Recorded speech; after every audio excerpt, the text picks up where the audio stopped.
हम जो है बहुत सारे लोगों को ऐसे बात करते सुनते हैं, अक्सर रिलेटिव को या आसपास के लोगों को, जिस इनका स्कूल जो है वो बहुत अच्छा है। कैसे अच्छा है भाई? अच्छा इसलिए है कि वो लोग पता क्या करते हैं, वो इनको 4 बजे भेजते हैं, 5 बजे भेजते हैं बच्चों को, शाम के 5 बजे, सुबह 8 बजे से लेकर शाम के 5 बजे भेजते हैं, क्योंकि वो अकेडमी वहीं पे पढ़ाते हैं। फर्स्ट टाइम उनकी स्कूलिंग होती है और सेकेंड टाइम उनकी अकेडमी होती है। क्या ऐसा स्कूल जो ड्यूरिंग स्कूल टाइम इस काबिल ना बना सका कि वो खुद से पढ़े लिखे या जो भी उन्होंने दिया उसको याद करे, जो स्कूल टाइम में सारी चीज़ें नहीं कर सका, क्या वो अकेडमी टाइम में ये सब कुछ करेगा? मैं हूं लिशा मसलिम और आप देख रहे हैं मेरा चैनल क्लासरूम टू कल्चर, और इसमें हम छोटे छोटे तमाम प्रॉब्लम को डिस्कस करते हैं जो हमारे बच्चे फेस करते हैं या जो हमारे बच्चों की फ्यूचर लाइफ पर असरअंदाज हो रही हैं। बात कर रहे हैं ऐसे स्कूल्स की जो सेकेंड टाइम में अकेडमीज भी रन कर रहे हैं। तो मैं ये आपको बता देती हूँ कि ये सिर्फ कमाने का एक तरीका है। हम पेरेंट्स जो हैं बहुत ही इनोसेंट होते हैं, कभी कभार जो हैं वो इस चीज़ को जो है बड़े खुश होते हैं। वो कहते हैं कि स्कूल जो है वो बड़ी लेट छुट्टी देता है, स्कूल बहुत अच्छा है, क्योंकि हमारे बच्चे जो हैं वो 4-5 बजे वापस आते हैं, वहीं से सारा काम खत्म करके आते हैं। क्या आप अपने बच्चों के साथ गलत नहीं कर रहे कि बच्चा सुबह 8 बजे से वो स्कूल में पहुँचता है या फिर 8 बजे वो स्कूल में पहुँचा, लेकिन आपने घर में से उसे 7 या 6:30 बजे से रेडी करना शुरू किया? तो एक बच्चा, वो बच्चा है, उसे खेलने के लिए भी टाइम चाहिए, उसे सोने के लिए टाइम चाहिए, उसे अपने खाने पीने के लिए टाइम चाहिए। तो उसको आपने 7:30 या 7 बजे से घर से निकाला और शाम के 5 बजे, यानी ये एक मजदूर से भी ज़्यादा टाइम जो है वो बच्चा स्पेंड कर रहा है घर से बाहर, सिर्फ इसलिए कि वो स्कूल बहुत अच्छा है, वो साथ में ट्यूशन पढ़ा देते हैं, वो अकेडमी साथ ही पढ़ा देते हैं, वो बड़े अच्छे हैं। हम ये नहीं समझते हैं कि अगर एक स्कूल के पास इतनी कैपेसिटी नहीं है या उनके टीचर्स या उनका स्टाफ इतना जो है वो कैपेबल नहीं है कि वो ड्यूरिंग स्कूल जो है वो बच्चे को इस काबिल बना सके कि वो वहीं पे जो है स्कूलिंग टाइम में जो है वो हर चीज़ को सीखे, तो वो एकेडमी टाइम जो है वो जानबूझ के क्रिएट किया गया है ताकि उनकी अर्निंग का जो है वो सोर्स बढ़ सके। तो बजाय इसके कि आप ऐसे स्कूल को कहें कि स्कूल बहुत अच्छा है, तो ज़रा वाइजफुली ज़रा सोचें, 100 टाइम सोचें कि क्या ऐसे स्कूल में आपने अपने बच्चे को भेज के सही किया, अपने बच्चे के साथ जस्टिस किया? बिल्कुल भी नहीं, क्योंकि ऐसे स्कूल जो हैं वो उनके लिए स्कूलिंग टाइम क्या, एकेडमी क्या, आप दोनों टाइम जो है वो बच्चे को भेज रहे हैं। उनका पर्पज़ सिर्फ अर्निंग है, उनका पर्पज़ आपके बच्चों का फ्यूचर जो है उसको सेव करना नहीं है, उसको ब्राइट करना नहीं है।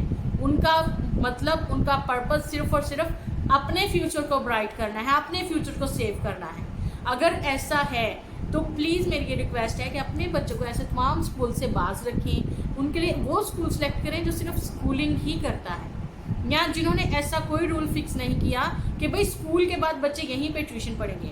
आप जहाँ पे मर्जी एकेडमी अपने बच्चों को रखवाएं, अगर आपके बच्चे कैपेबल हैं तो वो स्कूल में ही सारा लर्न करते हैं, उनको आपको अकेडमी रखवाने की ज़रूरत नहीं है, उनको कोई ट्यूशन टीचर हायर करने की ज़रूरत नहीं है, तो फिर वो स्कूल सबसे बेस्ट है जो आपको ऐसा करने नहीं देता। लेकिन अगर फिर भी आप समझते हैं कि नहीं, मेरे बच्चों को एक एक्स्ट्रा अटेंशन की ज़रूरत है, तो आप घर पे भी वो हायर कर सकते हैं।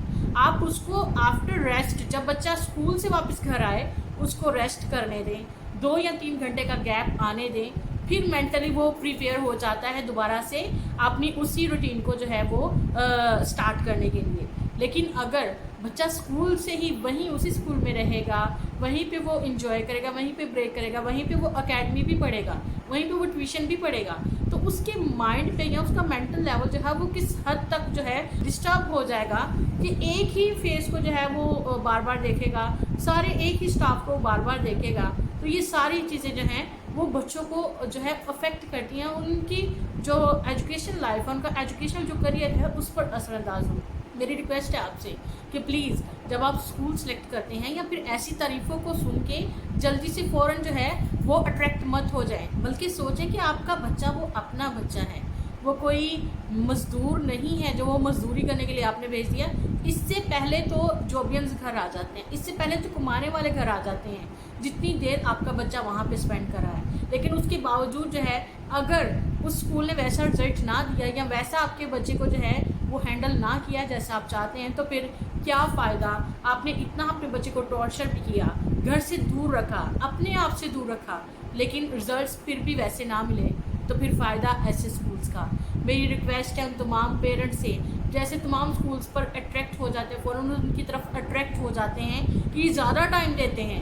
उनका पर्पस ज़्यादा टाइम नहीं होता, सिर्फ आपको अपनी तरफ अट्रैक्ट करना होता है ताकि आप अकेडमी की फ़ीस अलग से पे करें और स्कूल की फ़ीस अलग से पे करें। ये कुछ स्कूल के रूल्स हैं जी, ये स्कूल में यहीं पे पढ़ेंगे और उसके बाद अकेडमी भी ये यहीं पे पढ़ेंगे। तो ये अर्निंग के सोर्सेज हैं, ये अर्निंग के तरीके हैं जिसमें आपको जो है वो उलझा के रखना चाहते हैं। तो आपके बच्चे हैं, आपने उनके बारे में सोचना है। जो आप स्टेप लेंगे सामने वाला कभी भी उसको निगलेक्ट नहीं कर सकता।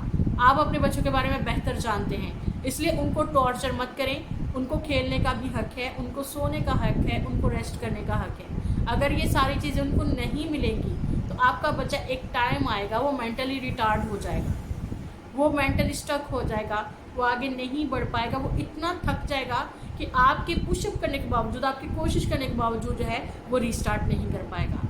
Thank you so much. मेरी वीडियो को शेयर कीजिए, लाइक कीजिए, सब्सक्राइब कीजिए मेरे चैनल को, और ऐसे तमाम पेरेंट्स तक पहुंचाइए, ऐसे तमाम जो आसपास आपके लोग हैं जो ऐसे स्कूल्स की तरफ अट्रैक्ट होते हैं या जिनके बच्चे ऐसे स्कूल्स में जाते हैं, तो प्लीज़ ये वीडियो उन तक ज़रूर शेयर करें ताकि कोई भी बच्चा जो है वो मेंटली डिस्टर्ब ना हो, या कोई भी बच्चा मेंटली टॉर्चर ना हो, या कोई भी बच्चा उन तमाम उसके बचपन का जो उसका हक है खेलने कूदने का, इन सारी चीज़ों से जो है वो महरूम ना हो सके। Thank you so much. God bless you.